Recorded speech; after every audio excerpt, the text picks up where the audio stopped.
নাম শ্ৰী কিৰণ ডেকা। এই বান্ধটোৰ পৰা আমি বহুতখিনি উপকৃত হৈছিলোঁ। যি সময়ত আমাৰ বিঘাই প্ৰতি 8 মোন 9 মোন এনেকুৱা হৈছিলে, এতিয়া আমি 15 মোন 12 মোন 18 মোনলৈকে আমি ধান পাইছোঁ।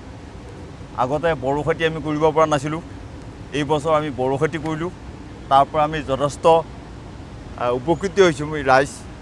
ইয়াতে মাননীয় শ্ৰী অশোক সিঙলদেৱ আহিছিলে, আহি পেলাই তেওঁ যিখিনি আমাৰ এটা বান্ধৰ কাম কৰা মানুহ তেওঁলোকক কথা এটা কৈ দিছিলে বোলে ৰাইজক কোনো অসুবিধা নোহোৱাকৈ যাতে পানীখিনি দিব, সেইমতে তেওঁলোকে সময়মতে আহি আমাক পানীখিনি দিয়ে।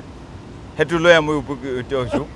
আৰু আগন্তুক জানো তেওঁলোকে আমাক এনেকৈ পানী দুনি অসুবিধা নিদিয়াকৈ আমি খেতি কৰাৰ কাৰণে সুবিধাটো দিয়ে। এয়ে চৰকাৰৰ ওচৰত আমি বিনম্ৰ অনুৰোধ কৰিছোঁ আৰু